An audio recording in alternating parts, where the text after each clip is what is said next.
Ele está junto do aparelho que ele está fazendo.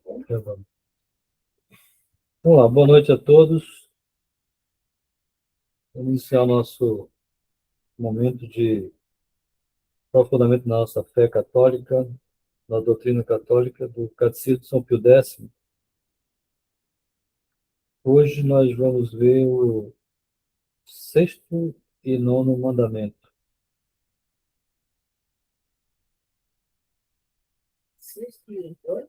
Estou emitindo aqui a tela para vocês. Vamos lá.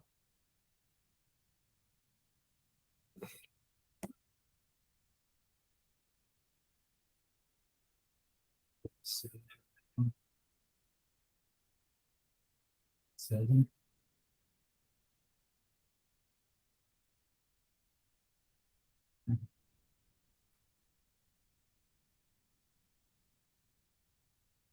É não cobiçar as coisas alheias? Seu nome. Então, eu não desejar melhor.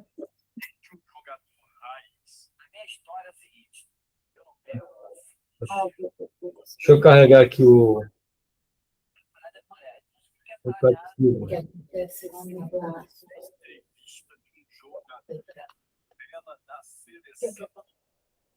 Movimentos errados. Pode falar um pouco para explicar. Very sexy night. Cheiro do Rafinha tá aprovado. Esse é o índio. É feio, mas você tinha que ser, não é? Esse é bem doce. Ah, você leva tipo no vestiário, você tá com o Angel assim? Eu achei que você usava Você puxa no outro, tem jeito. Tá? Todo inveja. É mais caro você consertar. Conserta, gasta aí R$ 1.000 para consertar. Deixa eu fechar o microfone.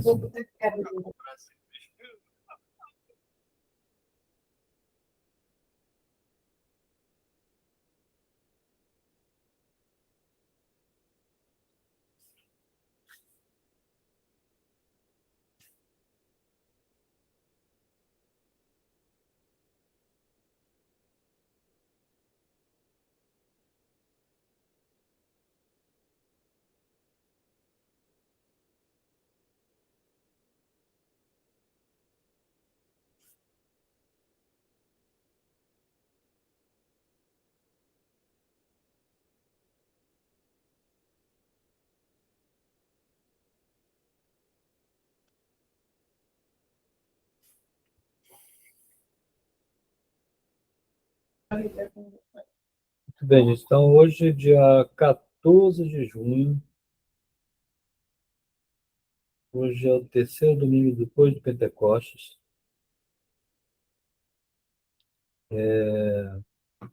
Vocês viram a homilia do padre Lourenço?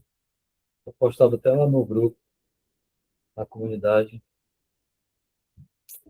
Muito bom a homilia. A homilia de hoje, inclusive, ele fala sobre a devoção ao Sagrado Coração de Jesus. Quem não viu, quem não escutou, melhor dizendo, depois acessa lá no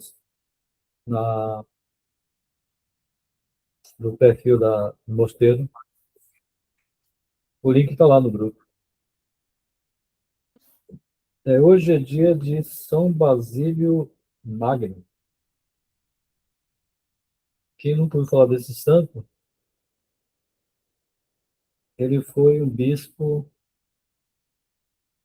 do século IV, lá no Oriente, se não me engano, na Capadócia, acho. E ele foi um dos grandes defensores da fé nos concílios onde tinha discussão sobre a divindade de Nosso Senhor, né? Então, ele, juntamente com o irmão dele, São Gregório, Nissa, e um outro amigo dele chamado São Gregório de Nazianzeno. Foram os três heróis da fé que combateram as heresias naquela época e conseguiram debelar, né, naquele tempo, né, as heresias que iam aparecendo na igreja. Então, Vou fazer um problema aqui. Não estou conseguindo transmitir aqui o catecismo aqui para vocês. Mas sujeito é o lê-lo, né? Vamos ver se aparece aqui. Janela. Aqui apareceu agora. Pronto. Então vamos começar com oração para nos pedir a Nosso Senhor e Nossa Senhora para nos conduzir nesse período, nesse tempo de estudo, né, e de meditação sobre a verdade da fé dos mandamentos. Deixa eu ver a oração de hoje da missa, que eu achei muito, muito pertinente aqui para nós. Essa oração da coleta que diz assim: em nome do Pai, do Filho e do Espírito Santo. Amém. Ó Deus, que sois o protetor dos que esperam em vós e o princípio de toda virtude e santidade, multiplicai sobre nós a vossa misericórdia, para que, governados e conduzidos por vós, passemos por esta vida sem perder a eterna. Por nosso Senhor Jesus Cristo. Amém. Santo Antônio de Pádua, rogai por nós. São Basílio Magno, rogai por nós. Sagrado Coração de Jesus, que tanto nos amais, fazei que nos amemos cada vez mais. Então, todo mundo está conseguindo fazer a devoção do Sagrado Coração? Sim ou não? Sim, boa noite. Sim, boa noite. Eu Não. não fiz todos os dias, mas Quem não fez ainda está perdendo muitas graças, né? Vamos dedicar aí esse mês de junho para conhecer mais a devoção e professar cada vez mais nosso amor ao Sagrado Coração de Jesus. Ok, então vamos lá. Então, o Catecismo da Igreja do São Pio X, ele traz no terceiro artigo o sexto e o nono mandamentos juntos, né, aqui para fazer a explicação, né? Sexto e o nono. Alguém lembra qual o sexto e o nono? Vamos ver se a gente tem boa memória. eu estou vendo a cola aqui, Não não pecar contra a castidade, estou com o catecismo aberto. cobiçar as coisas ali ou não da mulher do próximo? O sexto qual é, Cláudio? Não pecar contra a castidade. E o nono? Não é a mulher do próximo. Vamos desejar a mulher do próximo. É o quê? Mandamento. Sexto, Sexto. sétimo, não furtar. 20 minutos no mar. Lá, meu. Ele, o gelo. Oitavo, Direto. não levantar falso testemunho. Tá fraco. Tá leve. Tá forte. Não cobiçar as coisas alheias, né? O nono, Manda uma mulher do próximo, que é o do mandamento da lei de 10. então, o décimo, não cobiçar. O nono, qual o nono? Não levantar falso testemunho. Pô, do oitavo pulou para o décimo. Cadê o nono? É porque ele faz o sexto e o nono juntos. Então, o sexto, o tema é o mesmo, mas o sexto se refere mais à ação e o nono a desejo. Então, vamos seguir mais à frente para a gente poder entender aí a explicação do catecismo. 423, né? Como? Não é o item 423 que vai começar? É a pergunta 403. Ele nos proíbe o sexto mandamento. Não pecar Exato. contra a castidade. Vamos lá. Então, eles sempre começam, esse catecismo, essa versão que a gente tem, sempre faz mostra um texto para contextualizar o assunto que está sendo explanado ali, né? Então, no caso aqui do sexto e nono, ele traz um texto da história de José do Egito, né? Lembra aquela história de José do Egito? Sim. Que está lá no Gênesis. Que os irmãos entregam ele. Hã? Que os irmãos entregam ele. Isso. Vender. Ele, por inveja, José é vendido para os mercadores, ele acaba sendo vendido lá para o Egito, lá para o faraó, né? E acaba sendo o gestor, né? De todas de tudo que o faraó tem, né? Seu império lá. Bom, então vamos lá. O texto diz o seguinte: José foi levado para o Egito. Putifar, um egípcio, ministro do faraó e chefe da guarda do palácio, o comprou dos ismaelitas que o tinham levado para lá. Então, aquela caravana dos ismaelitas passaram, então os irmãos venderam para esse povo aí que acabou, né, vendendo para o ministro do Egito, do faraó do Egito. Mas o Senhor estava com José e ele se tornou um homem bem-sucedido enquanto esteve na casa de seu senhor egípcio. O patrão notou que o Senhor estava com ele e fazia prosperar todas as suas iniciativas. José conquistou as boas graças de seu amo, que o pôs a seu serviço, constituindo-o administrador da casa e confiando-lhe todos os bens. Desde o momento em que o fez administrador, o Senhor abençoou em atenção a José a casa do egípcio e derramou sua bênção sobre tudo o que possuía em casa e no campo. Ele entregou tudo nas mãos de José e não se preocupava com coisa alguma a não ser com o que comia. Ora, José tinha um belo porte e era formoso de rosto. Aconteceu depois que a mulher de seu amo pôs nele os olhos e lhe disse: dorme comigo. Ele recusou, dizendo à mulher de seu senhor: em verdade, meu senhor não me pede contas do que há na casa, confiando-me todos os bens. Ele próprio não é mais importante do que eu nesta casa. Nada se reservou senão a ti, por ser sua mulher. Como poderia eu fazer tamanha maldade pecando contra Deus? E ainda que ela insistisse com José todos os dias para dormir com ele, com ela, ou mesmo estar com ela, ele não atendeu. Um dia José entrou na casa para cumprir as tarefas e nenhum dos empregados estava em casa. A mulher o agarrou pelo manto, dizendo: dorme comigo. Mas ele largou-lhe nas mãos o manto e fugiu correndo para fora. Vendo que ele tinha deixado nas mãos o manto e escapado para fora, ela se pôs a gritar e a chamar os empregados, dizendo: vede, meu marido trouxe este hebreu para abusar de nós.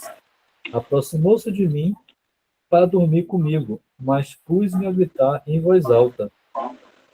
Quando viu que comecei a gritar por socorro, largou o manto junto a mim e fugiu correndo para fora.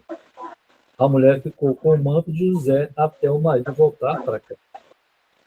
Então falou-lhe nos mesmos termos, dizendo: esse escravo hebreu que nos trouxeste veio ter comigo e quis abusar de mim. Quando me ouviu gritar por socorro, largou junto de mim o manto e fugiu para fora. Ao ouvir o marido, que dizia à mulher: assim é que ele tratou teu escravo, ficou furioso. Mandou prender José e o meteu no cárcere, onde se guardavam os presos do rei.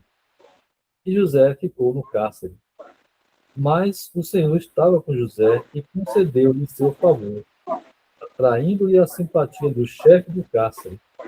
Este confiou a seus cuidados todos os que o cercavam presos.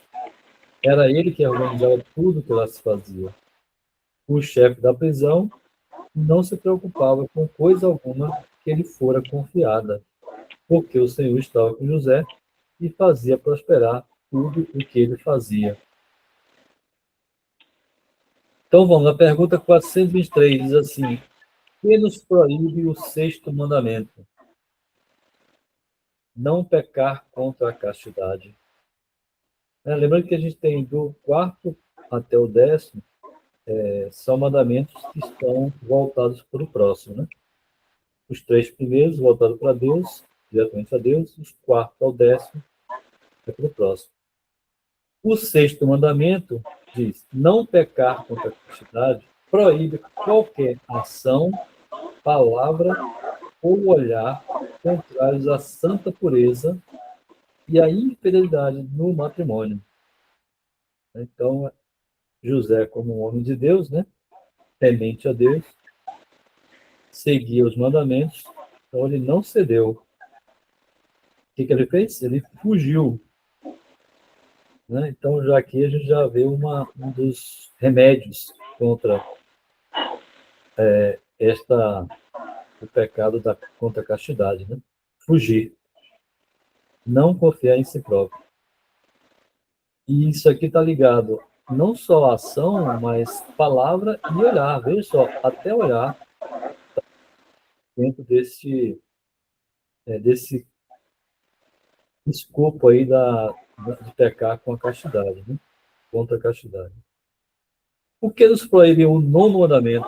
Aí vem o mandamento que está junto com esse, com o 6º. O 9º mandamento proíbe expressamente todo o desejo contrário à fidelidade que os cônjuges se juraram ao contrair matrimônio. Proíbe também, olha só, todo pensamento culpável,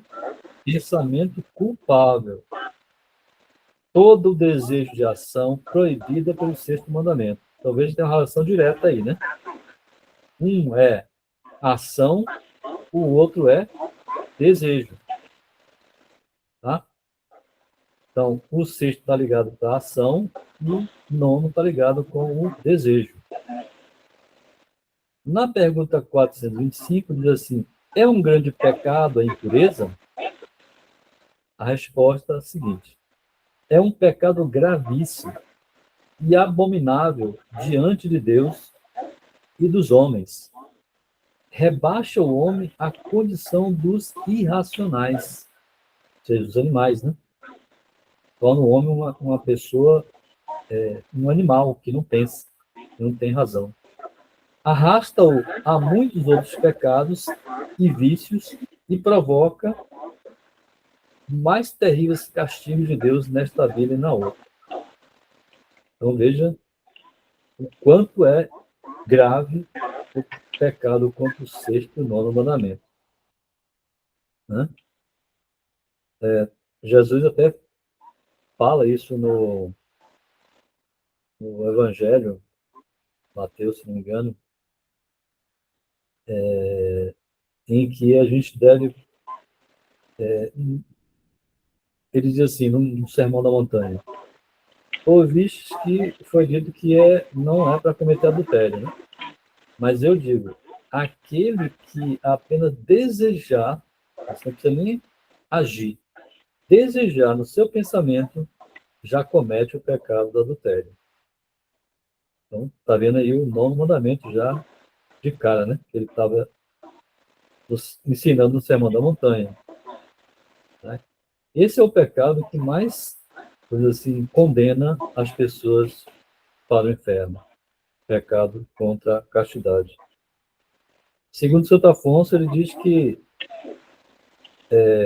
se não for o pecado da impureza, ele está junto de outro pecado grave que foi cometido, porque ele arrasta os demais. Então, ele diz assim, ó, arrasta-o a muitos outros pecados e vícios. Tá? Então, veja, por exemplo, uma situação bem corriqueira que a gente pode ver hoje, né? Uma situação em que por exemplo, é muito comum, né? Acontece muito. O homem dá aquela escapadinha, né? E vai e tem relação com uma pessoa casada, com ou a secretária, que tem que ser de alguma situação de trabalho. E aí, a partir daí, tem uma série de outros pecados. Por exemplo, pode vir gravidez, aí vem o pecado do aborto. Pode vir que a mulher descobre, aí vem a questão da separação, a questão até de morte, de vingança e tanta coisa, né? Ou seja, a coisa ela vai desencadeando outros pecados cada vez piores. Então, o pecado da castidade é um pecado que mais condena.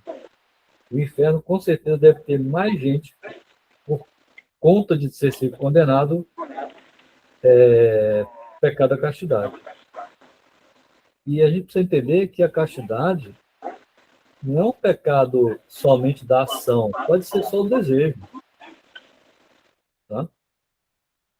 Tem uma situação, parece que foi lá em Nossa Senhora de Fátima, quando aparece para os pastorinhos, tem uma amiga dele lá, de irmã Lúcia, que ela foi condenada a ficar no purgatório por todo o tempo, até o fim do mundo, e era uma pessoa bastante tinha bastante temor a Deus, mas caiu no pecado da impureza e teve uma relação com uma pessoa da própria família dela. Por causa disso, ela foi condenada a ficar no purgatório até o fim de todos os tempos. Né? Não era uma pessoa ruim, ela caiu na tentação. Que absurdo, né? Você vê como Deus castiga de forma Severa. bastante... Se arrependeu, confessar e se arrepender? Mas fica se dando do pecado, que é muito grave. Veja só, vamos lembrar aqui, quantos outros santos tiveram situações semelhantes? Vou lembrar aqui que Davi. O rei Davi, ele cometeu o pecado do adultério, né? Estava lá de sem fazer nada no ócio. Isso é uma coisa grave, uma das situações que pode acontecer. O ócio, né? Pessoa que não está nada para fazer, fica lá, né? No ócio, sem nada para fazer. Ele viu Betsabé, né? Uma mulher se banhando, uma mulher muito bonita. Então, veja só, o olhar, ele cedeu ao olhar e veio o desejo. O marido dela estava na guerra, Urias, general dele. Ele chama ela, né, para vir ao palácio e tem relação com ela. Daí ela fica grávida. E dá uma confusão, porque como é que ela está grávida e Davi está lá e o marido está na guerra? Ele aí chama o Urias para vir para cá, para poder dormir com ela, para dizer que o filho é dela. Só que não consegue fazer isso. O Urias era muito direito, dos melhores. E ele fica no palácio. Ele fica dormindo fora do palácio, não vai para lá. Então, dá uma confusão. Resultado, no final das contas, Deus castiga Davi, dizendo que ele não vai ter o filho. O filho vai morrer. E aí ele rasga a veste, é um negócio, né? Uma loucura. Davi, Salomão, quer ver outro? Santo Agostinho. Santo Agostinho passou 30 e poucos anos da vida dele na farra. Teve uma mulher, teve um filho com essa mulher, a Deodato. Porém, Deus tinha um plano para ele, né? E ele acabou, num certo momento, uma pessoa que procurava a verdade, e Deus concedeu a ele uma conversão de forma até rápida. Com a ação da mãe. Muito rápida.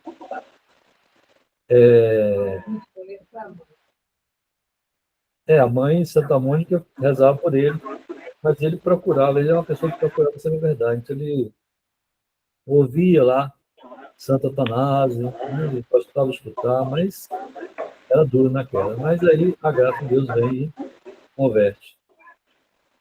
Tantos outros santos aí, Santo Agostinho, Santa Maria Egípcia, por exemplo.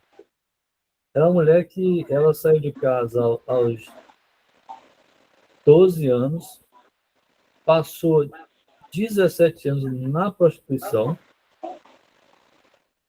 ela fugiu de casa, não é nem por dinheiro, ela fazia isso por compulsão mesmo, prostituição, e aí ela resolve fazer uma peregrinação para a Terra Santa e seduzir os peregrinos. Só que ela, quando chega em Jerusalém, ela quer entrar no templo e ela é proibida de entrar. Uma força invisível não deixa ela entrar. Templo não, numa igreja. Não deixa ela entrar. Ela acha estranho aquilo lá, ela tenta mais uma vez, não consegue. Só que ela se ajoelha em frente a uma imagem da Senhora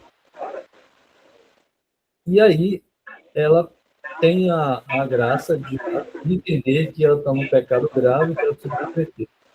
O que ela faz? Ela aí sai para o deserto, passa 47 anos lá, isolada no deserto, se penitenciando, arrependeu dos pecados, e ela acaba, no final da vida, recebendo, né? Ela não é condenada.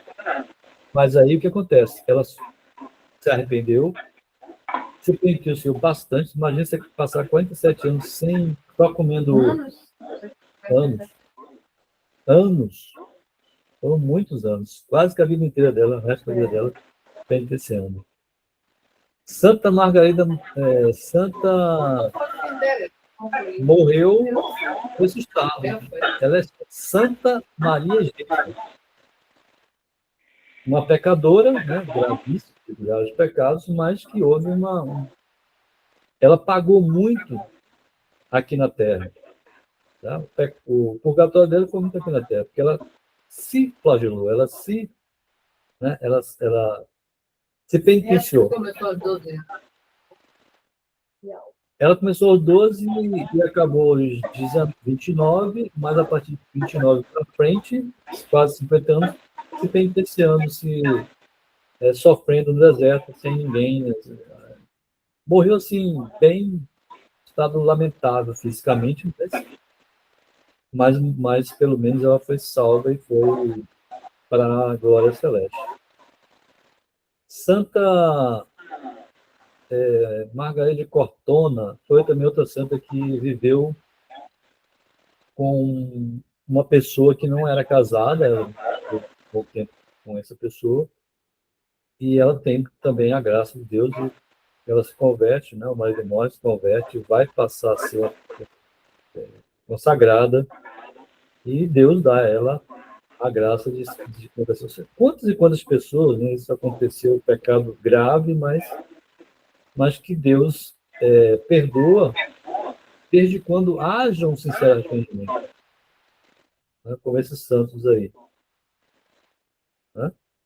Então, são vários e vários exemplos que a gente tem aí de santos que, apesar de terem cometido esses pecados graves, entenderam e arrependeram de forma bastante contundente, bastante enérgica, né? E procuraram, a partir desse momento, ter uma vida de muita entrega a Deus, de muito amor a Deus. Vamos lá, na pergunta 426 diz o seguinte: são pecados todos os pensamentos que nos vêm ao espírito contra a pureza? Então, lembra aqui no 9º mandamento, né, fala aqui, ó, proíbe também todo pensamento culpável. O que é pensamento culpável, né? Na 426 ele está perguntando: são pecados todos os pensamentos que nos vêm ao espírito contra a pureza, ou seja, aqueles que são culpáveis e não são os que não são culpados. O que quer dizer isso, né? Os pensamentos que nos vêm ao espírito contra a pureza. Pensamento que você parar de pensar naquilo, reprimir mesmo. Isso. Aí você não está consentindo, né? Então, os pensamentos que nos vêm ao espírito contra a pureza, por si mesmo, não são pecados, mas tentações e incentivos ao pecado. Tá? Então, o demônio, o que o demônio faz? O que São Pedro falou lá na carta dele? O leão, ele vive nos arrodeando, né? Procurando a quem devorar. O que quer dizer isso? Né? O demônio ele não tem condição de entrar em nós, mas ele fica nos observando para ver o que aquela pessoa gosta, qual é a paixão dela, né? Qual é a fraqueza dela, o que ela dá mais atenção. Então, tem gente que gosta mais da atenção a, sei lá, uma diversão, uma festa, ou uma roupa, ou uma comida, um esporte, qualquer que seja. O demônio vai buscar, a partir deste ponto, buscar um diálogo. Né? Então, se houver essa tentação e for algo que esteja contrário, né, ao bem, ele vai, né, dialogar. Então, veja, vamos lembrar que Eva, por exemplo, Eva lá no paraíso, o demônio conversou com ela e ela cedeu àquela conversa. Né? Ela sabia que Deus tinha falado para não comer o fruto desta árvore. E aí o demônio começa a dizer, mas por quê? Não, será que não? Tal. Então, ela foi dialogando e aí cedeu à tentação. Tá? Então, este é um pecado, um pensamento culpável. Tá? Então, daqui a gente já pode entender que nem todos os pensamentos que nos vêm são pecados. Mas aquele que a gente concede e dá vazão a ele, vai se tornar uma ação pecaminosa. Claro, estou falando de coisas que são contrárias àquilo que Deus nos ensinou a fazer, né? Ao bem. As coisas que são favoráveis, né? À nossa vida de religião. A pergunta 407 diz: quando são pecados os maus pensamentos? Aí a resposta é isso que a gente está falando. Os maus pensamentos, ainda que não sejam seguidos de ação, são pecados. Eu lembrei logo de. Não sei, eu lembrei de alguém que falou assim: poxa, tudo é pecado? Quando culpavelmente lhes damos motivo, ou nele consentimos, ou nos expomos ao perigo próximo de neles consentir.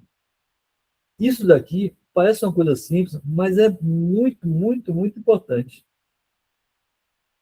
Porque do pensamento, ou melhor, do olhar vem o desejo, vem o pensamento. E do pensamento vem a ação. Já no pensamento, nós temos podemos ter essa ação culpável. Estão entendendo? Deixa eu dizer aqui para você, Santo Afonso de Gório, ele escreveu um tratado de teologia moral. É um negócio assim bem, mas bem muito, muito bem elaborado. Muito bem, tanto que o Vaticano, né, a Igreja, ela diz que nesta questão de teologia moral pode seguir o que ele escreveu, porque realmente é algo muito substancial. Tem um livro que ele escreveu, chama-se Escola da Perfeição Cristã. E ele diz algumas coisas, eu vou só citar algumas coisas, por exemplo, o que são ocasiões de pecado.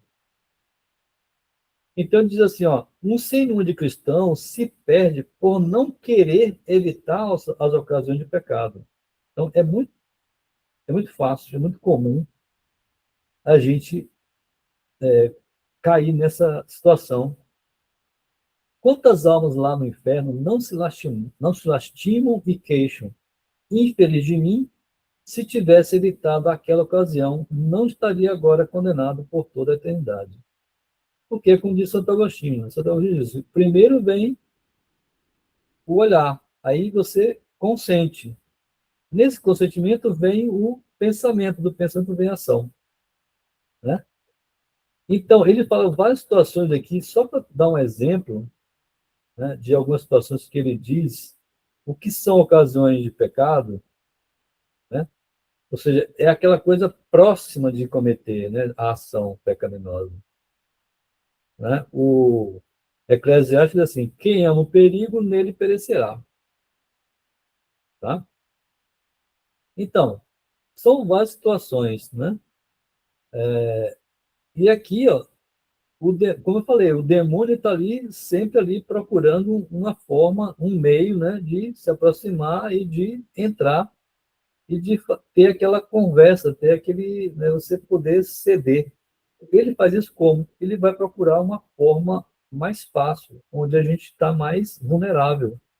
Ou seja, aquelas paixões que nós temos. Cada um tem uma paixão diferente, né? Cada um tem o seu, vamos dizer, seu vício, mesmo que seja algo em si não pecaminoso, mas é algo que te dá mais prazer de fazer, ou de fazer, né? Falar, sei lá. Então,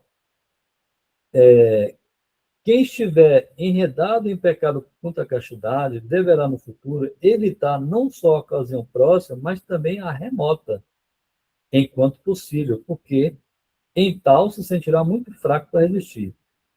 Não nos deixemos enganar pelo pretexto da ocasião ser necessária. Às vezes a gente quer dessa desculpa, né? Ah, não, eu preciso fazer, sei lá, exercício, eu preciso comer, eu preciso sei lá o quê, né? Como diz os teólogos, e que por isso não estamos obrigados a evitá-la. Jesus Cristo falou assim, ó, se teu olho direito te escandaliza, arranca-o e lança-o fora de ti, né? Então, mesmo que seu olho direito, mesmo que o que seja o teu olho direito, deverás arrancá-lo, lançar fora de ti, para que não sejas condenado. Então, é melhor você entrar no reino dos céus sem um olho, né, do que ser condenado, obviamente, né? Logo, deves fugir da ocasião, ainda que remota, já que, em razão de tua fraqueza, tornou-se uma ocasião próxima de ti, próxima de pecado. Então, são várias situações que ele vai citar, né? Por exemplo, situações de ter pessoas, companhias, né?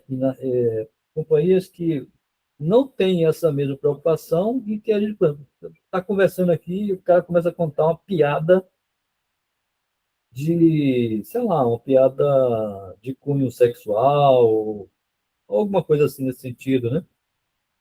A gente escutar isso e rir junto, a gente está fazendo a mesma coisa, né? Então, é, os grandes santos, quando eles estavam junto de pessoas que tinham essa conversa má, eles se afastavam, eles não ficavam. Tem até um aqui, Santo Edmundo, ó.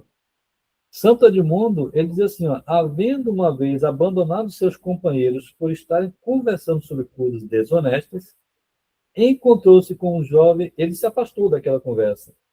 Aí ele se afasta, quando ele se afasta, ele encontra com um jovem extraordinariamente belo, que ele disse, Deus te abençoe, caríssimo.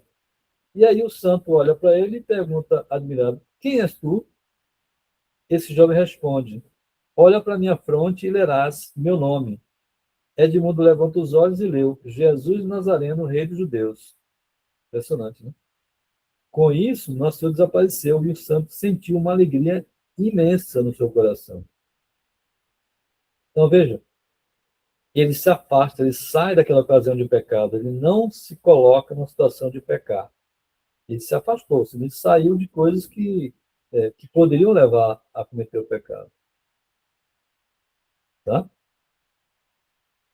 Então, são várias situações. São Carlos Borromeu, por exemplo, proibia os pais de família conservarem quadros desenho, quadros, imagem, né? Onde tinha alguma imagem assim que era, sei lá, com alguma sensualidade, uma mulher seminua. Porque às vezes você pode encontrar isso em casas, inclusive de católicos, né? Livros, jornais, revistas, tudo isso são coisas que podem levar a ocasiões de pecado. Quer ver uma coisa gravíssima que a gente encontrou hoje? Teatro. Teatro é um manto de, sei lá, de coisas assim que são contrárias à fé católica. É algo que eu nunca gostei de teatro. Nunca gostei. Nunca me interessei. Às vezes que eu fui, eu senti um pouco esse negócio mesmo. As coisas que falam são coisas assim, bem absurdas, né? Leituras vãs produzem pensamentos vãos e destrói a devoção, dizia São Boaventura, uma instrução que ele fazia. Tá?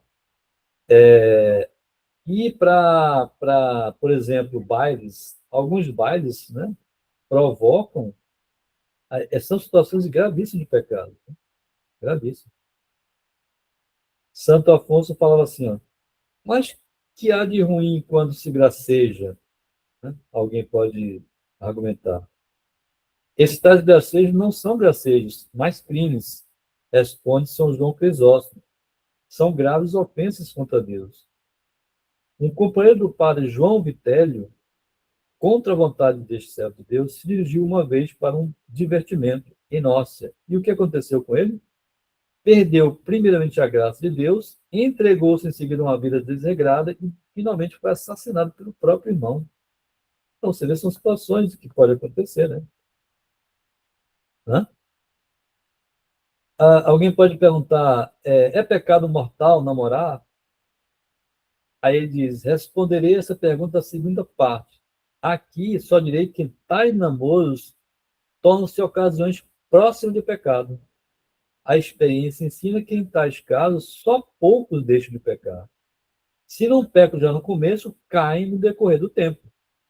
No princípio, se detém com muita mútua inclinação, e esta torna-se, porém, em breve paixão, e a paixão, uma vez arregada, cega o espírito e arrasta muitos pecados de pensamentos, palavras e obras. Tá? Então, veja, são muitas situações de ocasiões, né, próximas de pecado, muitas. Então, o cristão tem que estar sempre.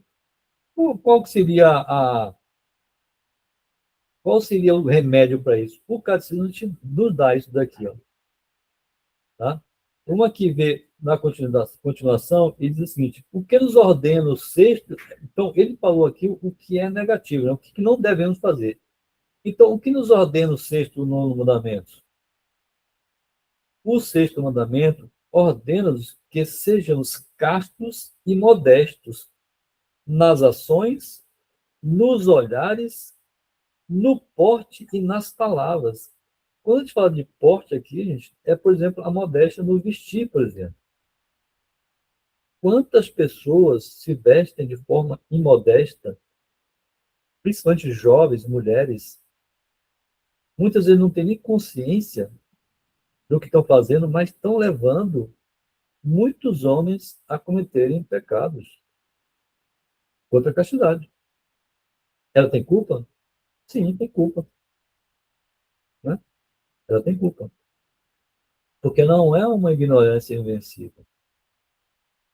Certamente alguém já fez alguma correção. Então é muito importante isso, né? A modéstia. Isso tanto no homem quanto na mulher. Né? Então, lá no mosteiro, por exemplo, há sempre uma exortação, o padre sempre nos exorta, tanto mulheres quanto homens, que a gente não seja católico só na missa, mas também católico fora da missa. Então, na hora de se vestir, os homens, ao sair de casa, devem procurar se vestir com uma certa modéstia, assim, homem vestido de calça, né? Mulheres com roupas em que não atraiam os olhares de homens, né? Sem decote, sem roupa colada, né? Sem shortinho. Mulher, roupa, vestido, que cubra pelo menos, né? O joelho, pelo menos, né? Tá? Nas palavras, então, tomar muito cuidado com o que fala, né? Com as conversas, né? As ações, os olhares. Uma das coisas piores que a gente vai encontrar é isso, é a questão do olhar. Porque o olhar é o começo de tudo, né? Não se diz que o espelho os olhos são o espelho da alma? Se diz isso, né? Existe uma ditado dizendo isso. Então, tem muitas situações em que o olhar, você vê, isso é tão importante que alguns santos, nessa questão do olhar, eles tinham tanto cuidado em relação a isso que eles, São Luís Gonzaga, por exemplo, ele não conseguia, ele nem olhava para a própria mãe, olha que absurdo, né? Não olhava, olhava para baixo, para não olhar para um rosto de mulher. Né? Santo Agostinho fala isso mesmo, do olhar nasce o pensamento e do pensamento a concupiscência. Né? As primeiras setas que referem às almas castas, e não raro as matam, entram pelos olhos. Quem disse foi São Bernardo. Né? Se não, São Gregório diz assim, ó, se não reprimirem os olhos, tornar-se-ão ganchos do inferno que a força nos arrastarão e nos obrigarão, por assim dizer, a pecar contra a nossa vontade. Quem contempla o objeto perigoso, acrescenta ele, começa a querer o que antes não queria. Tá? Mesmo, tem um filósofo que não era cristão, mas esse filósofo antigo, né? Ele chegou a arrancar o próprio olho para evitar cometer o pecado da impureza pelo olhar. É claro que ele não precisa fazer isso, né? Nós sabemos o que fazer. Né? São Francisco de Sales dizia assim: quem não quiser que o inimigo penetre na fortaleza deve conservar as portas fechadas. Isso quer dizer o quê? Que o demônio, né, o incite a pecar, deve evitar os olhares, né, para coisas que são ocasiões de pecado. Né? Tá? Os santos são tão cautelosos nos olhares, né, bastante cautelosos, tá? E eles tinham, né, eles conservavam os olhares quase que sempre assim para baixo. Por exemplo, São Bernardo, ele não sabia se o teto da cela que ele dormia se era plano ou abobadado. Ele sempre tinha um olhar para o chão. Sempre. Ele não sabia, ele não, que nesse momento tinha 3 janelas, ele não sabia, porque ele não nem sequer olhava para cima, era mais olhar para baixo. Então, veja quanto eles se preocupavam com essa questão do olhar, né? São Hugo, bispo, ele nunca olhava para o rosto das mulheres com quem ele tinha que conversar. Nunca. Santa Clara, por exemplo, Santa Clara, irmã São Francisco, né? Ela nunca olhava para a face de um homem, nunca. Uma vez que ela, numa comunhão, ela levantou o olhar e viu a face do sacerdote, ela ficou toda aflita, né? Diz ela. Então, veja, aflita, ficou aflita porque viu o rosto do homem, né? Do padre. Então, são muitas situações que a gente vê de ensinamentos dos nossos grandes irmãos santos, nossos irmãos na fé, né? Que são nossos professores, né? Santo Agostinho dizia assim, ó, se vossos olhos casualmente caírem sobre uma pessoa cuja vista vos pode ser prejudicial, guardai-vos ao menos de fitá-la.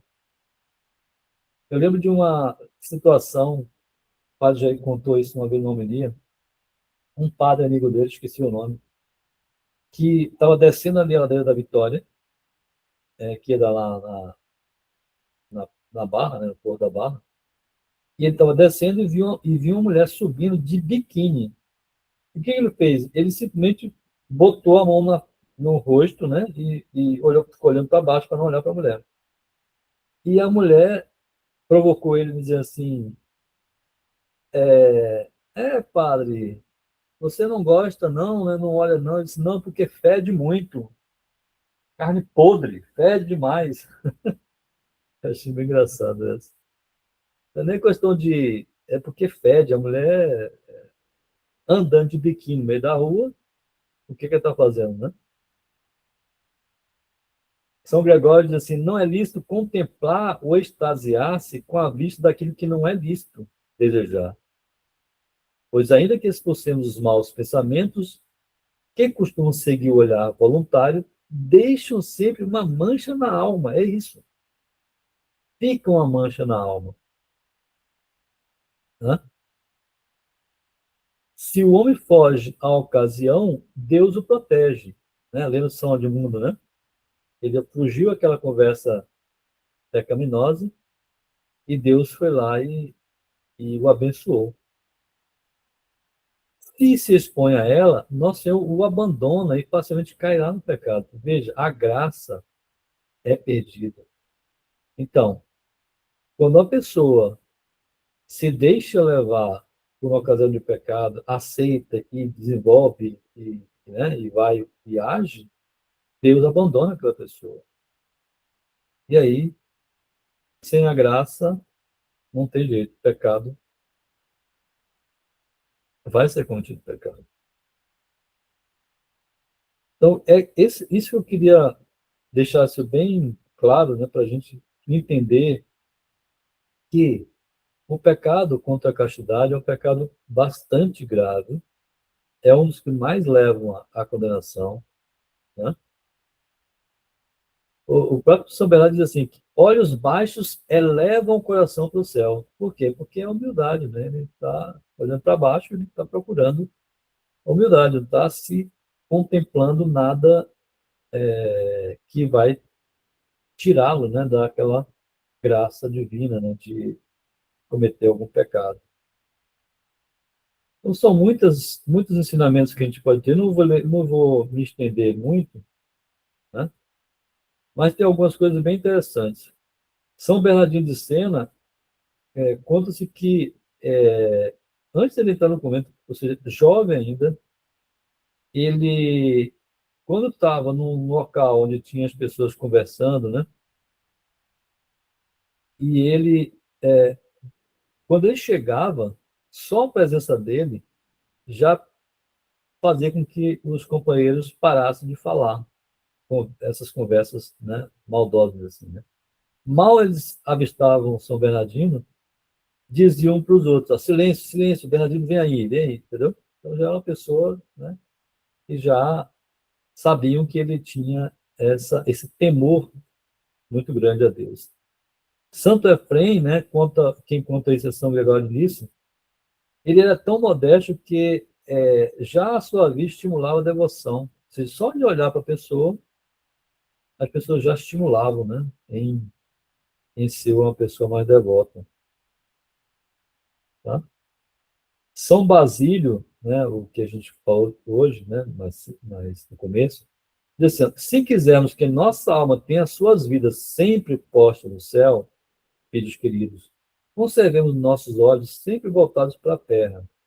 De manhã ao despertar, devemos já pedir com o profeta: afastai meus olhos, Senhor, para que não veja a vaidade. Essas coisas que eu falei, que está no livro do Santo Afonso, na Escola da Perfeição Cristã. Quem tiver a oportunidade de ler, vale a pena. Né? Bom, continuando aqui, o nono mandamento, ele nos ordena que sejamos castos e puros, ainda mesmo no nosso íntimo, isto é, na nossa alma e no coração. Né? Nosso Senhor fala que é do coração que vem, né, as impurezas. Né? Então, se você deixa entrar coisas ruins, a boca fala daquilo que está cheio o coração, né? Segundo São Lucas, nosso Senhor ensinou para eles, né? Para os apóstolos. Pergunta 429. O que devemos fazer para observar o sexto e o nono mandamento? Então, o que a gente deve fazer? Quais são as ações nossas? O que a gente deve procurar exercitar para evitar o pecado contra o sexto e o nono? Para bem observarmos o sexto e o nono, devemos invocar frequentemente e de todo o coração a Deus, né? Ser devoto de Maria Virgem. Nossa Senhora, ela é tão advogada nossa, né? Nossa Senhora assim, é o maior instrumento depois de Jesus Cristo que Deus nos deu para nos conduzir, né? Então, qualquer tentação que a gente tiver, qualquer situação de aflição, quando a gente invoca Nossa Senhora, o socorro é imediato, né? É uma mãe que está ali disponível para atender, né, nas nossas cidades, né? Auxílio dos cristãos, né? Mãe da pureza, lembrarmos de que Deus nos vê, pensar na morte. Então, quando a gente pensa no nosso castigo, né, a gente vai repensar naquilo que a gente está ali na iminência de ofender a Deus, né? Pensar na paixão de Jesus Cristo. A gente, pensar na paixão de Cristo, né? Meditar sobre a Via Sacra, por exemplo, né? Que é uma devoção muito, mas muito importante, né?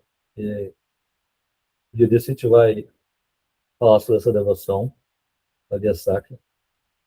Pensar naquilo que Jesus sofreu por nós e a gente, mesmo sendo pecadores, né? Mesmo não sendo amigos de Jesus, ele nos amou primeiro, ele se entregou por nós. E essa ingratidão que a gente comete, a gente tem que repensar uma, duas vezes o que vai fazer, o que vai, né? Vai falar, o que vai pensar, né? Guardar os nossos sentidos, praticar a mortificação cristã. Então, uma coisa que ajuda muito é a gente fazer nossa penitência, nossa mortificação, um jejum, né? Um esforço a mais, ajuda uma pessoa que está necessitada, tá? Então, assim, são muitos instrumentos que nós temos para a gente evitar isso. O mais importante de todos, frequentar os sacramentos com as devidas disposições. Então, principalmente a confissão e a Eucaristia. Porque na confissão a gente vai resgatar, Jesus vai nos resgatar, vai lavar nossa alma dos pecados que a gente cometeu.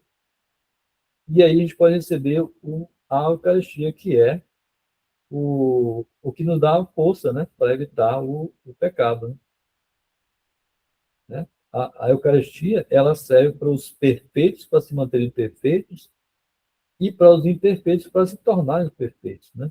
Como dizia Santo Afonso, né? O que devemos evitar para nos conservarmos castos? O que devemos evitar? Para nos conservarmos castos, devemos evitar a ociosidade, né? Então, lembra que eu falei sobre Davi, o rei Davi? Estava lá naquela ociosidade, né? Sem fazer nada, sem se ocupar com nada. E aí o olhar dele passou, viu aquela mulher bela tomando banho, aquilo, né? Deixou ele, assim, excitou, né? A, a cometer o pecado. Então ele se colocou numa situação próxima de pecar e cedeu e aí cometeu o pecado do adultério. E Davi era um homem muito piedoso, muito temente a Deus, né? Um dos grandes profetas, né? O que escreveu os 150 salmos, né? Um homem que governou Israel por, se não me engano, foi o maior reinado. Então ele escreve, né, vários dos salmos deles de arrependimento, tá? Então, mas infelizmente se deixou numa situação próxima do pecado, né? Nossa idade. Os maus companheiros, então, as más companhias, é muito importante a gente escolher com quem andar, né? Porque se você anda com honesto, você vai ser honesto. Se você anda com desonesto, você vai ser desonesto. Não tem jeito, a gente tende a imitar as pessoas que a gente está tendo na companhia, acompanhando as pessoas, né? Evitar as más leituras. Então, hoje em dia, as leituras estão tão camufladas, né? Como se não é uma coisa, não tem nada demais, isso aqui. Tomar muito cuidado com isso, né? Porque o demônio sabe como trabalhar isso daí. Então, más leituras, então, saber escolher o que vai ler. A intemperança. Então, por exemplo, a intemperança no comer, no beber. Então, quando a pessoa se dá muito a comer além do necessário, a gula, ela naturalmente vai cometer pecado da luxúria. Nós falamos isso quando a gente falou sobre as virtudes, né? Não sei se você se lembra disso. Os pecados que advêm, né, da intemperança, da sobriedade, né, da comida, né? O olhar para figuras indecentes. Então, essa questão do olhar também, então, saber, né, o que deve ser, o que a gente deve. A gente nunca pode evitar olhar para certas coisas, porque não dá para você andar de olhos fechados. Mas quando você vê algo que é indecente, algo que é imoral, você desvia o olhar, você foge daquilo, você não deve manter esse diálogo, né? Senão vai vir o desdobramento do processo, né? Como diz Santo Agostinho.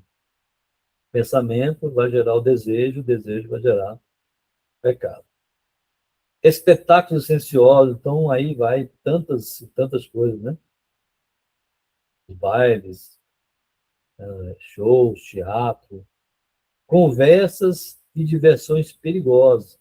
É claro que você tem diversões boas, diversões lícitas, mas também a gente tem aí algumas coisas que a gente deve entender, deve procurar saber, né, o que é realmente aquela diversão lá. Porque senão você pode estar numa ocasião próxima, né, de cometer o pecado. Tá? Então são situações muito próximas de nós, muito fáceis da gente cair, né, desde quando a gente não tenha aquela preocupação, aquela atenção devida para essa situação. Certo? Então, a gente vai deixar para fazer o sétimo mandamento na próxima semana, né? Vamos dar uma paradinha por aqui. Já são 9h14, 9h15. Eu acho que a gente pode dar uma parada. O que vocês acham? Beleza. Também. Cansou? Hein? Não, bem baixo. Cansou não. Eu falei muita coisa e eu não ouvi nenhum comentário, nenhuma pergunta. É porque eu acho que a gente estava prestando atenção, né? Exatamente. Mas ficou Ficou tudo tudo bem esclarecido? Sim, Para mim, sim. Tá ótimo. pra mim Ótimo. também. Bom, então, Então, se se não tem não tem um comentário, nenhuma nenhuma pergunta, a gente pode concluir com a nossa oração, né? amém. Então, rezemos a Ave Maria e pedimos ao Sagrado Coração que nos abençoe. abençoe.